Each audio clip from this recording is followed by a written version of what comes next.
Capítulo 9. Fisiologia, a avenida da excelência. Demônios podem ser expulsos do coração pelo toque de uma mão em uma mão ou uma boca.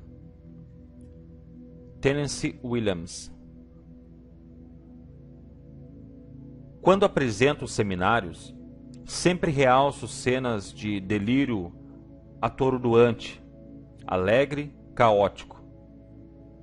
Se você passar pela porta no momento certo, encontrará, talvez, 300 pessoas pulando, guinchando e gritando, rugindo como leões, abanando os braços, sacudindo os punhos como rock, batendo palmas, enchendo o peito, empertigando-se como pavões, levantando o polegar, e outras ações parecidas, como se tivessem tanta força pessoal que poderiam iluminar uma cidade, se quisessem. Que diabo está acontecendo? O que está acontecendo é outra metade do laço cibernético. Fisiologia.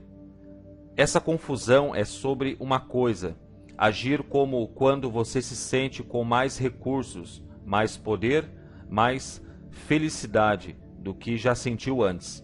Agir como se soubesse que vai ser bem-sucedido. Agir como se também estivesse totalmente energizado. Uma maneira de se pôr num estado que apoie a realização de um efeito é agir como se já estivesse lá. Agindo como se é mais efetivo quando você põe sua fisiologia no estado que estaria se já estivesse efetivo. A fisiologia é o mais poderoso instrumento que temos para mudar estado e produzir resultados dinâmicos instantaneamente.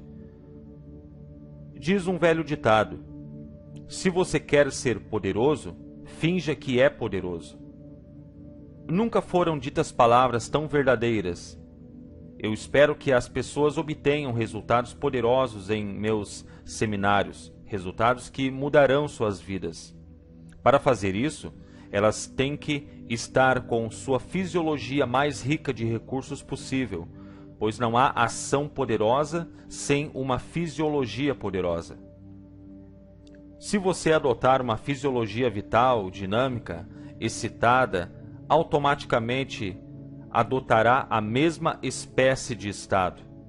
A maior alavanca em qualquer situação é a fisiologia, porque ela trabalha muito rápido e sem falhas. A fisiologia e as representações interiores estão totalmente ligadas. Se você muda uma, instantaneamente você mudará a outra. Gosto de dizer, não há mente, só há corpo. E não há corpos, só há mente. Se você muda sua fisiologia, isto é, sua postura, modo de respirar, sua tensão muscular, sua tonalidade, no mesmo instante você muda suas representações interiores e seu estado. Pode lembrar-se de uma época em que você se sentia completamente exausto? Como percebia o mundo? Quando você se sente fisicamente cansado, seus músculos estão fracos ou sente dor em algum lugar. Você percebe o mundo de forma bastante diferente de quando se sente descansado, vivo e vital. A manipulação fisiológica é um instrumento poderoso para controlar seu próprio cérebro. Assim, é de extrema importância que entendamos quão fortemente ela nos afeta, que não é alguma variável insignificante, porém, uma parte absolutamente crucial de um laço cibernético que está sempre em ação. Quando sua fisiologia está esgotada, a energia positiva de seu estado se esgota. Quando sua fisiologia se ilumina e intensifica, seu estado faz a mesma coisa. Assim, a fisiologia é a alavanca para a mudança emocional. De fato, você não pode ter uma emoção sem uma mudança correspondente na sua fisiologia. E não pode ter uma mudança na fisiologia sem uma mudança correspondente no estado. Há duas maneiras de mudar o estado: mudar as representações interiores ou mudar a fisiologia. Assim, se você quer mudar seu estado num instante, o que faz? Zap. Você muda sua fisiologia, isto é, sua respiração, sua postura, sua expressão facial, a qualidade de seu movimento e assim por diante. Se começa a ficar cansado, sua fisiologia comunica esta condição através de uma série de sinais específicos: ombros caídos, relaxamento da maioria dos principais grupos musculares e coisas assim. Você pode ficar cansado simplesmente pela mudança de suas representações interiores, fazendo com que enviem a seu sistema nervoso uma mensagem de que está cansado. Se mudar sua fisiologia para a forma de quando você se sente forte, mudará suas representações interiores e como se sente no momento. Se continua a dizer para si mesmo que está cansado, você está formando uma representação interior que o mantém cansado. Se você diz que tem os recursos para estar alerta e no alto das coisas, se conscientemente adota essa fisiologia, seu corpo também o fará. Mude sua fisiologia e você mudará seu estado. No capítulo sobre as crenças, mostrei-lhe um pouco sobre o efeito delas sobre a saúde. Tudo que os cientistas estão descobrindo hoje enfatiza uma coisa: doença e saúde, vitalidade e depressão. São, muitas vezes, decisões. São coisas que podemos decidir fazer com nossa fisiologia. Não são, em geral, decisões conscientes, mas, de qualquer forma, são decisões. Ninguém conscientemente diz: prefiro estar deprimido do que feliz. Mas o que fazem as pessoas deprimidas? Pensamos na depressão como um estado mental, mas ela tem uma fisiologia muito clara e identificável. Não é difícil visualizar uma pessoa deprimida. As pessoas deprimidas, em geral, andam por aí com os olhos baixos, estão tendo acesso ao modo sinestésico ou falando para si mesmas sobre todas as coisas que as fazem sentir-se deprimidas. Deixam cair os ombros, a respiração é fraca e superficial. Fazem todas as coisas para deixar seus corpos com uma fisiologia depressiva. Estão decidindo ficar deprimidas? Certo que sim. A depressão é um resultado e requer imagens específicas do corpo para criá-la. O fato excitante é que você pode, com a mesma facilidade, criar o resultado chamado êxtase, mudando sua fisiologia de certas maneiras específicas. Afinal, o que são as emoções? São uma associação complexa, uma configuração complexa de estados fisiológicos. Sem mudar nenhuma de suas representações interiores, posso mudar o estado de qualquer pessoa deprimida em segundos. Você não tem de olhar e ver quais imagens uma pessoa deprimida está formando em sua mente. É só mudar sua fisiologia e zap. Você muda seu estado. Se você se mantém ereto, se joga seus ombros para trás e respira profundamente, se olha para cima, se você se põe numa fisiologia de recursos, você não pode ficar deprimido. Tente você mesmo. Levante-se. Jogue seus ombros para trás. Respire profundamente. Olhe para cima. Movimente seu corpo. Veja se pode se sentir deprimido nessa postura. Descobrirá que é quase impossível. Em vez disso, seu cérebro está recebendo uma mensagem de sua fisiologia para estar alerta, vital e cheio de recursos. E é assim. Quando as pessoas vêm a mim e dizem que não podem fazer alguma coisa, eu digo: haja como se pudesse.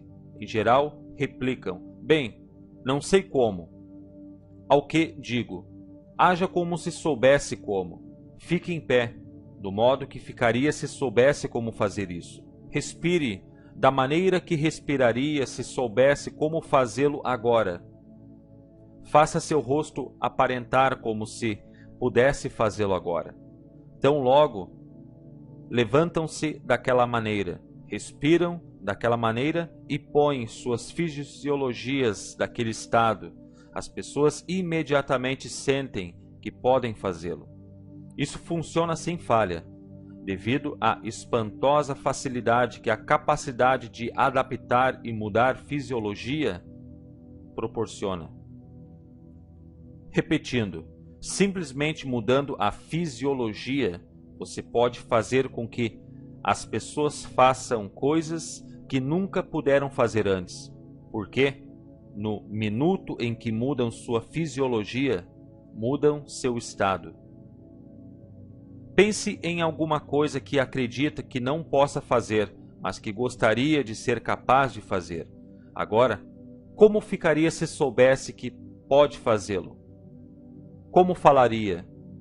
Como respiraria? Ponha-se tão congruentemente quanto possível na fisiologia que estaria se soubesse que pode fazê-lo. Faça com que seu corpo todo dê a mesma mensagem. Fique na sua posição, respirando e a face refletindo a fisiologia que teria se soubesse que pode fazê-lo. Agora, note a diferença entre esse estado e aquele em que estava. Se estiver positivamente mantendo a fisiologia certa, você se sentirá como se pudesse controlar aquilo que não pensava que poderia antes. Esta é minha postura de deprimido. Quando você está deprimido, o jeito que você fica faz muita diferença. A pior coisa que você pode fazer é ficar ereto e levantar a cabeça, porque aí você começa a melhorar. Então, se você acha legal ficar deprimido, tem que ficar assim. A mesma coisa acontece no passeio no fogo. Quando algumas pessoas olham o leito de brasas, estão num estado de total confiança e presteza, devido à combinação de suas representações interiores e de sua fisiologia. Daí por diante, podem andar confiantes e saudáveis sobre as brasas. Algumas pessoas, no entanto, entram em pânico no último momento.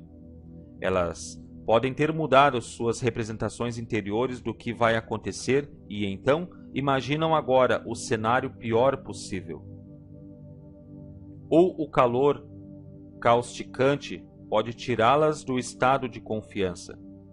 Quando se aproximam da beirada do leito de brasas, como resultado, podem estar tremendo de medo, ou podem estar chorando, ou podem ficar geladas, com todos os seus músculos retesados, ou podem ter quaisquer outras grandes reações fisiológicas.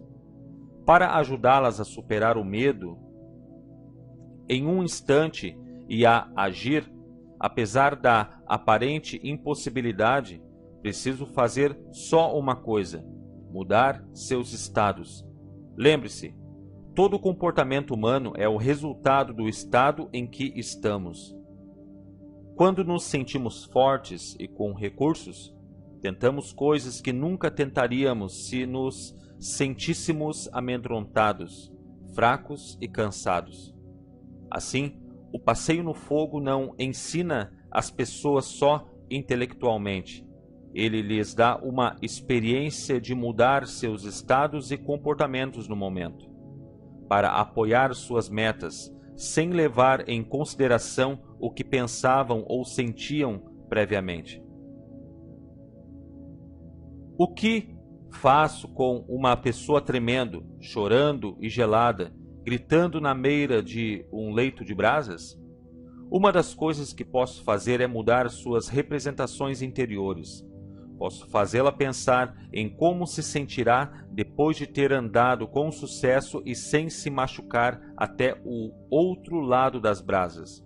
Isso faz com que crie uma representação interior que muda sua fisiologia. Em questão de 2 a 4 segundos, a pessoa está num estado de recursos. Você pode vê-la mudar sua respiração e expressão facial. Então, digo a ela que vá e a mesma pessoa que segundos antes estava paralisada de medo, agora anda decidida sobre as brasas e festeja do outro lado.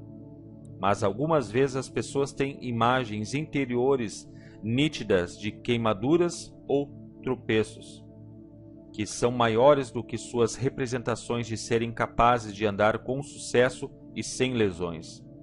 Assim, preciso fazer com que mudem suas submodalidades, e isso pode levar tempo.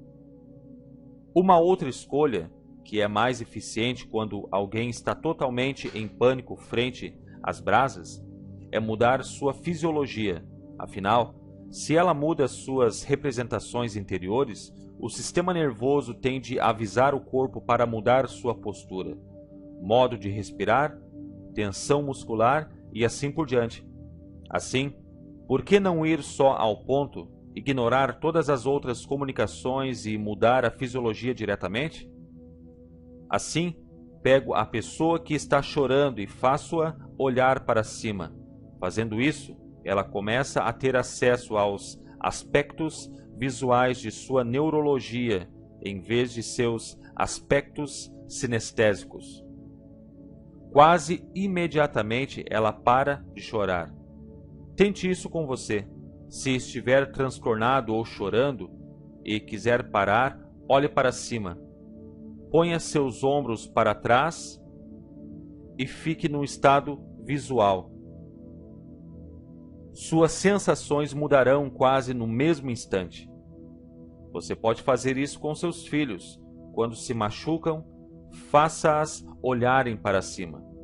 O choro e a dor pararão, ou pelo menos diminuirão muito, num instante. Posso então fazer a pessoa ficar em pé, da maneira que ficaria se estivesse totalmente confiante e soubesse que pode andar com sucesso e sem se ferir nas brasas, respirar da forma que estaria respirando e dizer alguma coisa num tom de voz de alguém que está totalmente confiante. Dessa forma, seu cérebro recebe uma nova mensagem sobre como se sentir e, no estado resultante, a mesma pessoa, antes totalmente imobilizada pelo medo, pode produzir a ação que apoia sua meta. A mesma técnica pode ser aplicada toda vez que sentimos que não podemos fazer alguma coisa. Não podemos nos aproximar daquela mulher ou homem, não podemos falar com o patrão e assim por diante. Podemos mudar nossos estados e nos fortalecer para agir, seja mudando as imagens e diálogos em nossas mentes ou mudando a maneira como ficamos em pé, como respiramos e o tom de voz que usamos. O ideal é mudar ambos, fisiologia e tom. Tendo feito isso, logo podemos nos sentir com recursos e sermos capazes de prosseguir com as ações necessárias para produzir os resultados que desejamos. O mesmo é verdade com exercícios. Se você treinou muito e está sem fôlego, e fica dizendo para si como está cansado ou quanto você correu, você favorecerá a fisiologia, como sentar-se ou arquejar, que apoia essa comunicação. Se, no entanto, mesmo que esteja sem fôlego, você conscientemente se levanta bem e, aprumado, e faz com que sua respiração fique normal, se sentirá recuperado em questão de momentos. Assim como mudamos nossas sensações e assim nossas ações, mudando nossas representações interiores e fisiologia, também a bioquímica e os processos elétricos de nossos corpos são afetados. Estudos mostram que, quando as pessoas ficam deprimidas, seus sistemas imunológicos seguem o mesmo comportamento e se tornam menos eficientes.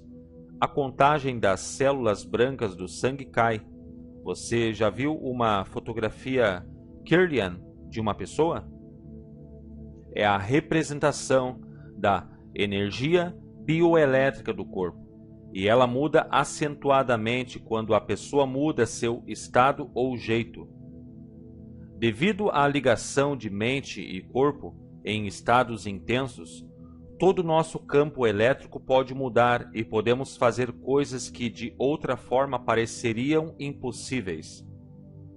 Tudo o que experimentei e li diz-me que nossos corpos têm muito menos limites, ambos positivos e negativos, do que somos levados a acreditar. O Dr. Herbert Benson, que tem escrito muito sobre a relação mente-corpo, conta algumas histórias espantosas do poder do voodoo em diferentes partes do mundo. Numa tribo de aborígenes australianos, médicos feiticeiros praticam um ritual chamado feitiço do osso. Consiste em jogar um encanto mágico tão potente que a vítima sabe com absoluta certeza que apanhará alguma doença terrível e talvez morra.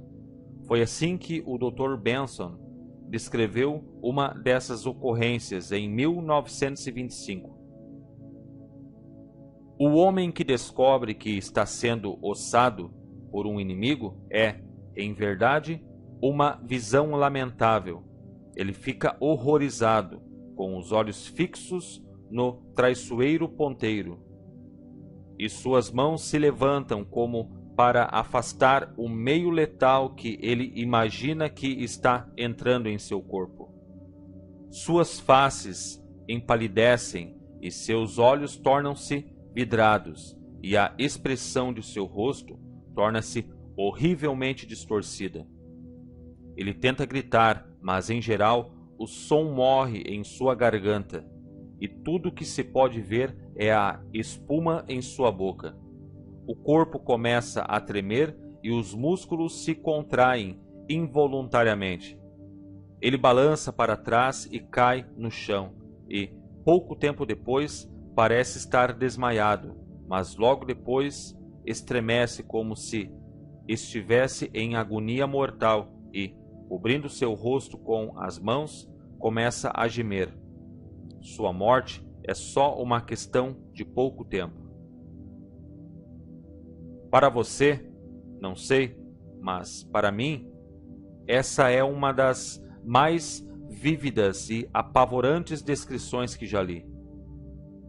Não lhes pedirei que a modelem, mas é também um dos mais imaginosos exemplos relatados do poder da fisiologia e da crença. Em termos convencionais, nada estava sendo feito contra aquele homem, nada mesmo. Mas o poder de sua própria crença e a força de sua própria fisiologia criaram uma força negativa, terrivelmente potente, que o destruiu por completo. Esse tipo de experiência se limita às sociedades que consideramos primitivas? Claro que não.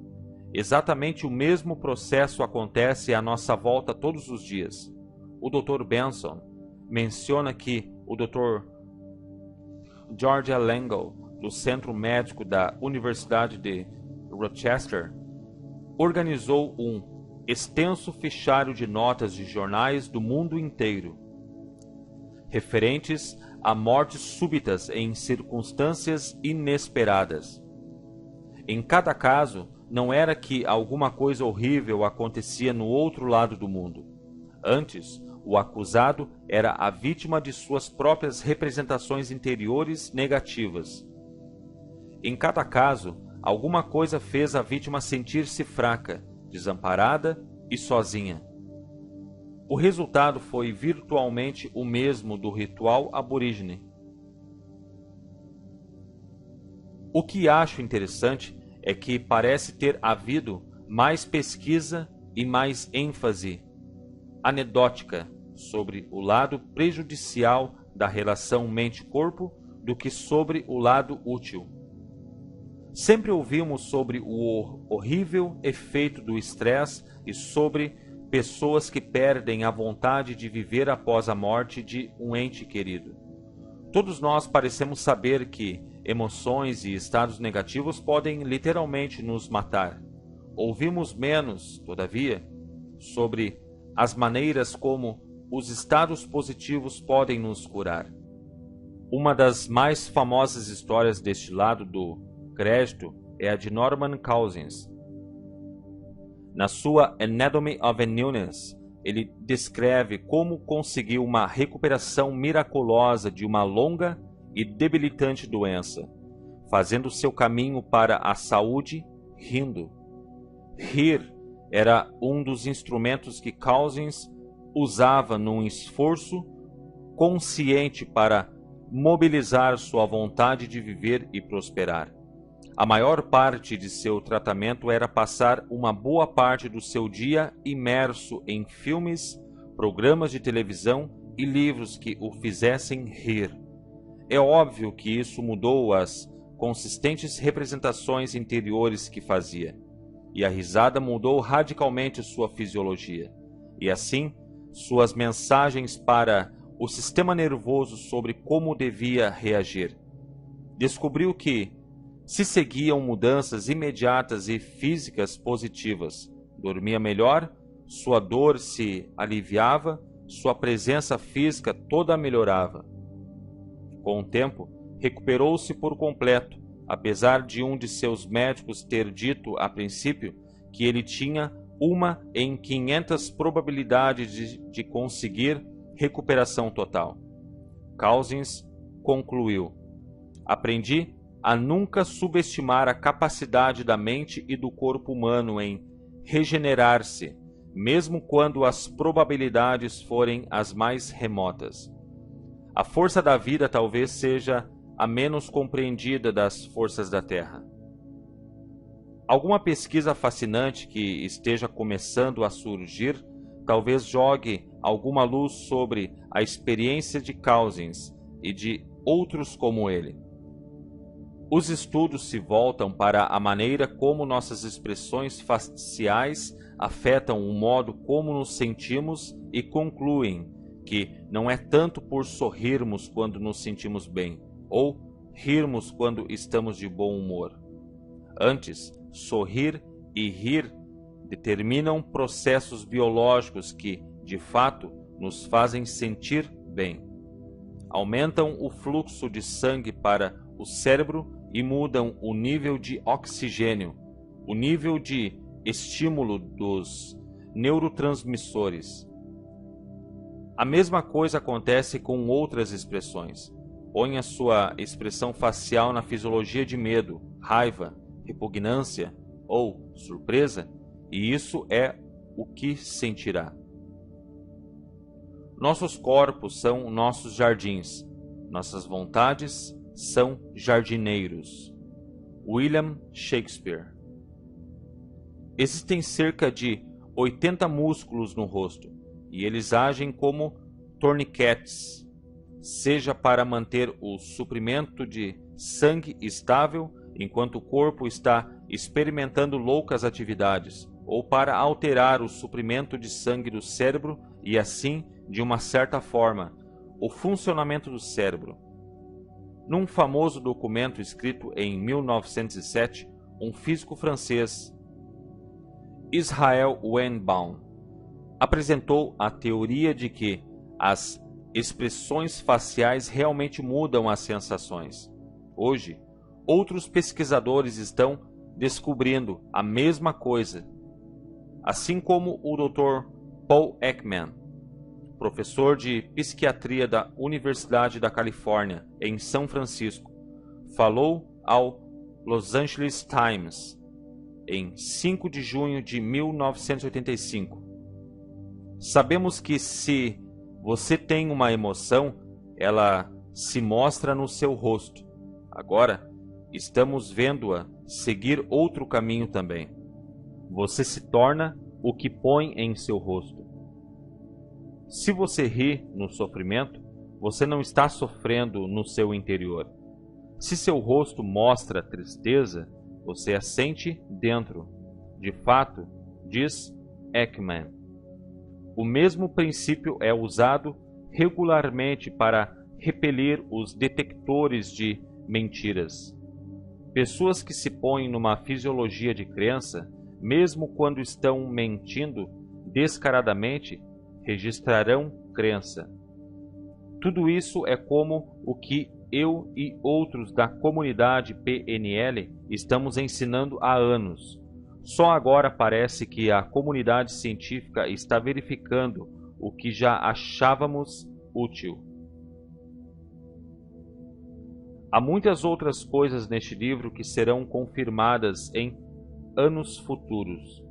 Você não precisa, porém, esperar que um pesquisador acadêmico o confirme para você. Você pode usá-lo de imediato e conseguir os resultados que deseja agora.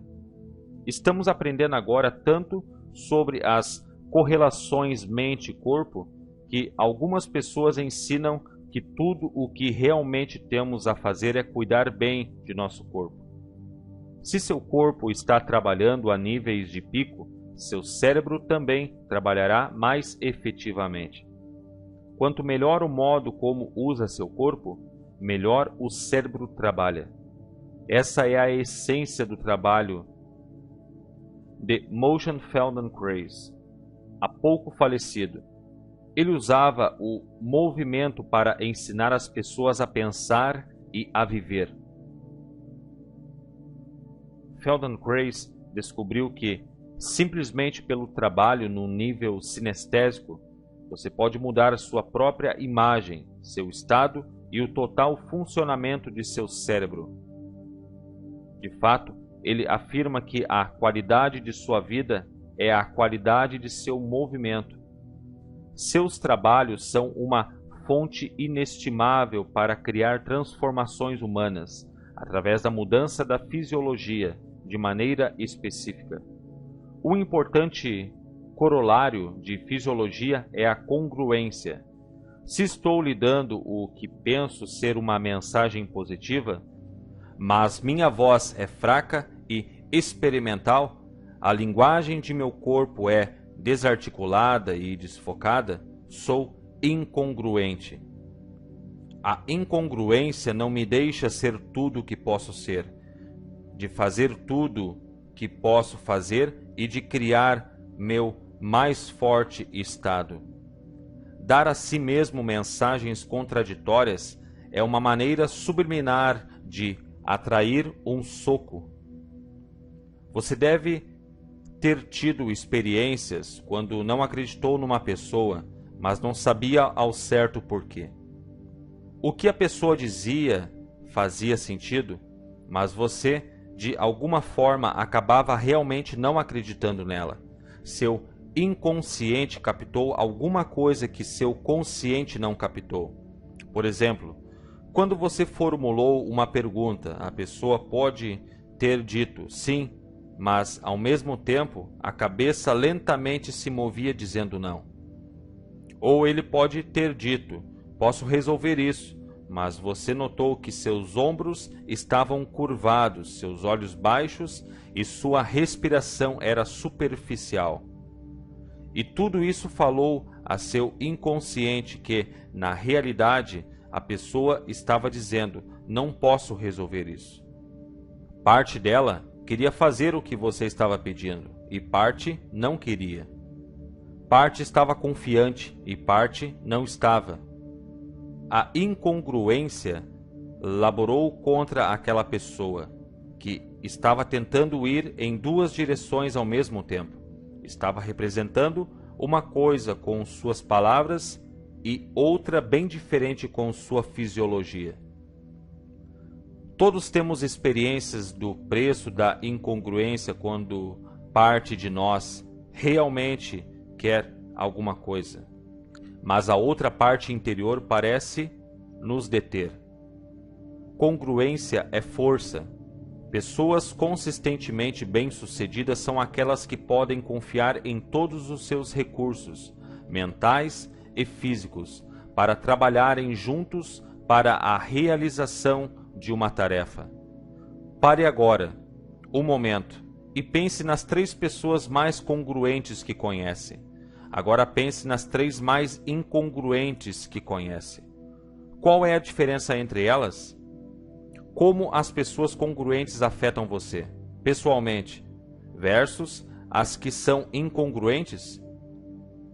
Desenvolver congruência é uma das grandes chaves para o poder pessoal. Quando estou comunicando, sou enfático em minhas palavras, minha voz, minha respiração, minha fisiologia toda. Quando meu corpo e minhas palavras combinam, estou dando sinais claros para meu cérebro que é isso que quero produzir. E minha mente reage de acordo. Se você diz para si mesmo, bem, sim, acho que isso é o que eu devia estar fazendo, e sua fisiologia está fraca e indecisa, que tipo de mensagem seu cérebro recebe?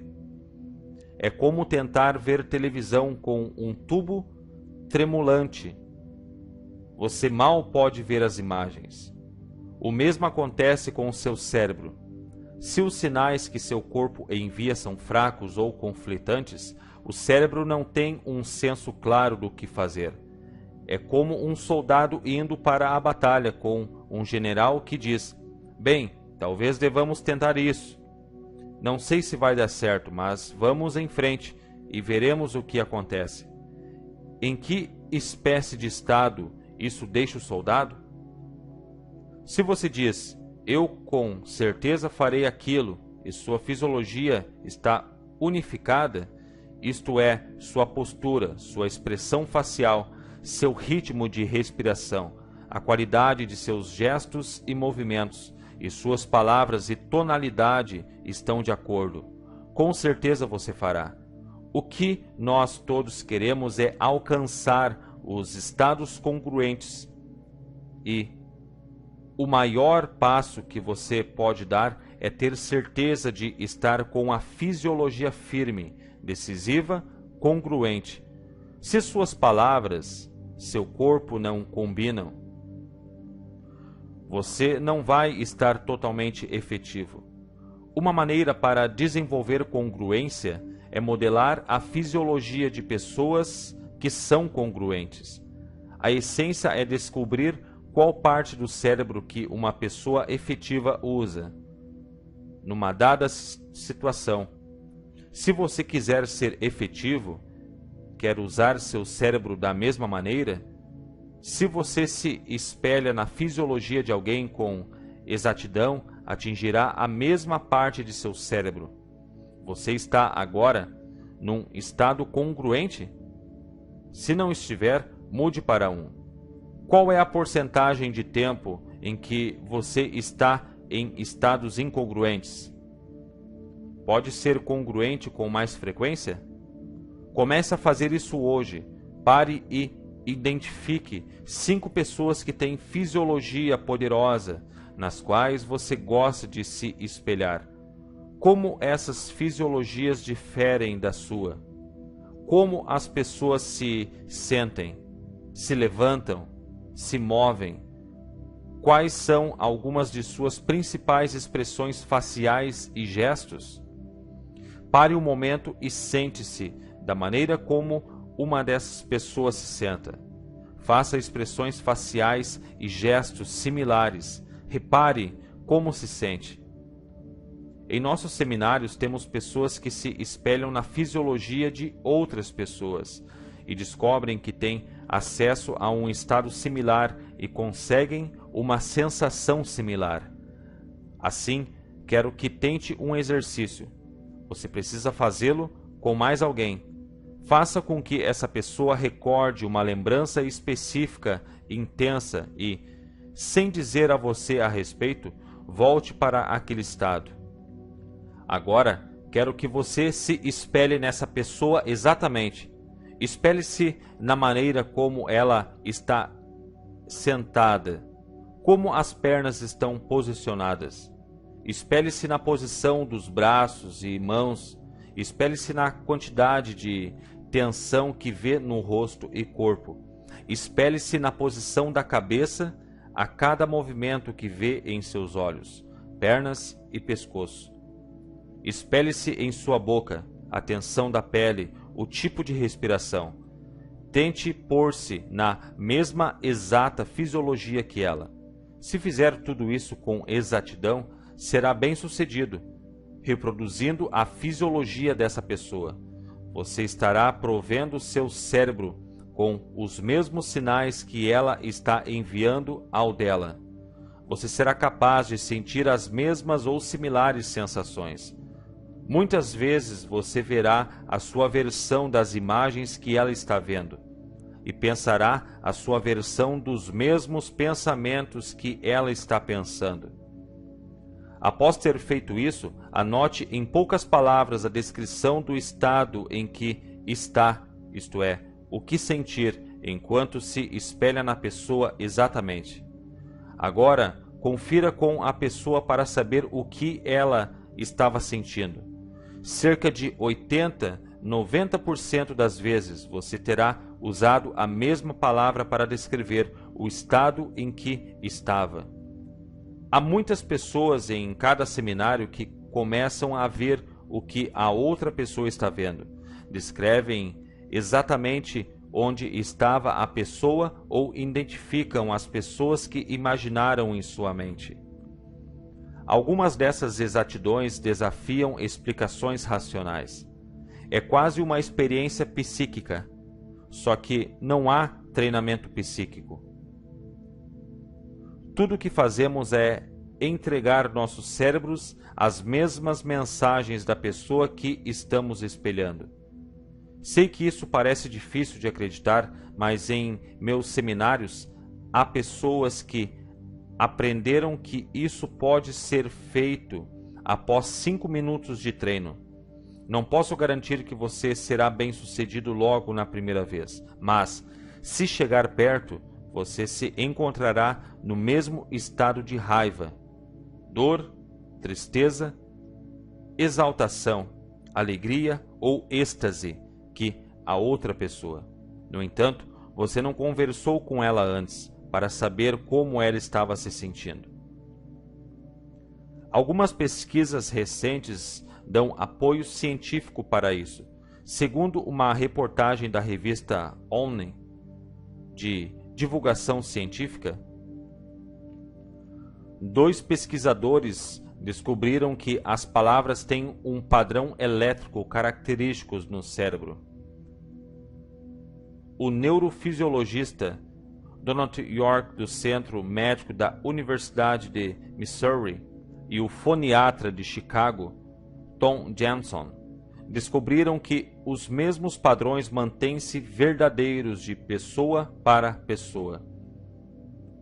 Numa experiência, eles até foram capazes de encontrar o mesmo padrão de onda cerebral em pessoas que falavam línguas diferentes.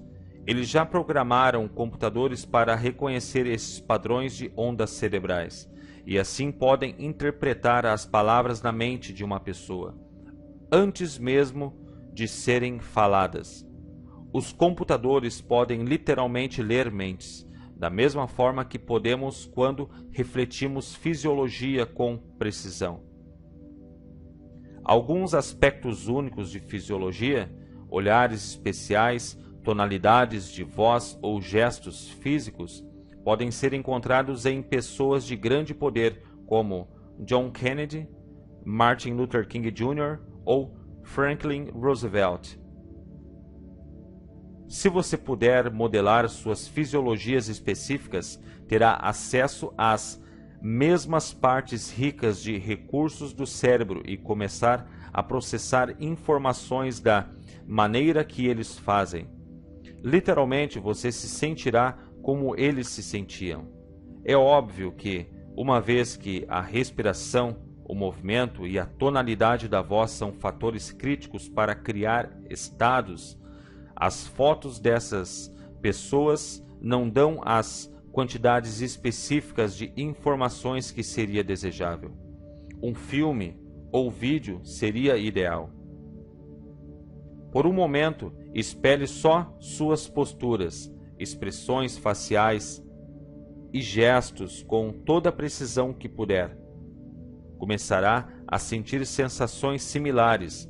Se você lembrar-se de como soava a voz dessa pessoa, poderá dizer alguma coisa com o mesmo tom de voz. Note também o nível de congruência que essas pessoas compartilhavam. Suas fisiologias estão passando uma única mensagem e não mensagens conflitantes. Se você estivesse incongruente quando espelhasse suas fisiologias, não se sentiria como elas se sentiram, porque você não estaria enviando as mesmas mensagens para o cérebro. Se, por exemplo, você estivesse espelhando a fisiologia e simultaneamente dizendo para si mesmo: pareço um bobo, não aproveitaria todos os benefícios do espelhamento porque não estaria congruente. Seu corpo estaria dizendo uma coisa e sua mente outra. O poder resulta da entrada de uma mensagem unificada. Se puder conseguir um tape de um discurso de Martin Luther King Jr. e falar como ele falava, duplicando sua tonalidade, valor e tempo, você poderá sentir um senso de poder e força como nunca sentiu antes. E uma das grandes vantagens de ler um livro escrito por alguém como John Kennedy, Benjamin Franklin ou Albert Einstein é que você fica num estado similar ao deles. Você começa a pensar como os autores, criando a mesma espécie de representações interiores, mas duplicando suas fisiologias. Você se sentirá como eles, na carne, e até se comportará como eles. Gostaria de provar mais de seu poder interior e mágico? Comece conscientemente a modelar a fisiologia de pessoas que respeita ou admira. Começará criando os mesmos estados que elas experimentaram. Muitas vezes é possível conseguir uma experiência exata. É óbvio que você não quererá modelar a fisiologia de alguém que esteja deprimido. Você quer modelar pessoas que estão num estado poderoso e cheio de recursos, porque duplicá-las lhe dará um novo conjunto de escolhas, um meio de ter acesso a partes de seu cérebro que você pode não ter usado efetivamente no passado. Num seminário encontrei um garoto que eu não conseguia entender. Ele estava com a fisiologia com menos recursos que eu já tinha visto. E eu não conseguia pô-lo num estado mais forte. Soube que tinha tido parte de seu cérebro destruída num acidente, mas fiz com que agisse como se, para modelar e pôr-se numa fisiologia a qual nunca pensou que tivesse acesso. E modelando-me, seu cérebro começou a trabalhar de uma maneira toda nova. No fim do seminário, as pessoas quase não podiam reconhecê-lo. Estava se comportando e se sentindo completamente diferente do que era antes, limitando a fisiologia dos outros. Começou a experimentar novas escolhas de pensamento, emoção e ação. Se você for modelar o sistema de crenças, sintaxe mental e fisiologia de um corredor de fama mundial, isso significa que você será capaz de correr 1 milha em menos de 4 minutos, logo após tê-lo modelado? Claro que não. Você não está modelando exatamente a pessoa, porque não desenvolveu as mesmas mensagens coerentes para seu sistema nervoso, como ele o faz através de prática insistente. É importante notar que algumas estratégias requerem um nível de desenvolvimento fisiológico ou programação que você ainda não tem. Você pode ter modelado o melhor padeiro do mundo, mas se tentar assar sua receita num forno que só chega aos 107 graus, enquanto o dele vai a 329, você não irá conseguir o mesmo resultado. No entanto, usando sua receita, você pode maximizar o resultado que consegue, mesmo com seu forno. E se você moldar a maneira como ele há anos usa o seu forno para aumentar rendimento, você pode criar o mesmo resultado se quiser pagar o preço, a fim de aumentar sua habilidade em produzir resultados modelando estratégias. Você pode precisar investir algum tempo aumentando o poder de seu forno. É uma coisa da qual falaremos um pouco no próximo capítulo. Ser atento à fisiologia cria escolhas, porque as pessoas tomam drogas, bebem álcool, fumam cigarros e comem demais? Não são tentativas indiretas para mudar o estado mudando a fisiologia? Este capítulo forneceu-lhe as abordagens diretas para mudar rapidamente os estados, pela respiração ou movimento do corpo, pelos músculos faciais de uma forma nova. Você muda imediatamente seu estado, produzirá os mesmos resultados que comida, álcool ou drogas, sem os efeitos prejudiciais para o seu corpo ou sua psique. Lembre-se, em qualquer laço cibernético, o indivíduo que tem a maior escolha está no controle. Em qualquer esquema, o aspecto mais crítico é a flexibilidade. Se todas as outras coisas forem iguais, o sistema com a maior flexibilidade tem mais escolhas e mais habilidades para dirigir outros aspectos do sistema. É o mesmo com pessoas. As pessoas com mais escolhas dominam a situação. A modelagem diz respeito a criar possibilidades, e não há maneira mais rápida, mais dinâmica do que através da fisiologia. A próxima vez que vir alguém extremamente bem-sucedido, alguém que admire e respeite, imite seus gestos, sinta a diferença e aproveite a mudança dos padrões de pensamento. Brinque, experimente. Novas escolhas aguardam-no. Agora, olhemos um outro aspecto da fisiologia: os alimentos que comemos, a maneira como respiramos e os nutrientes de que nos suprimos. Falaremos sobre isto no próximo capítulo.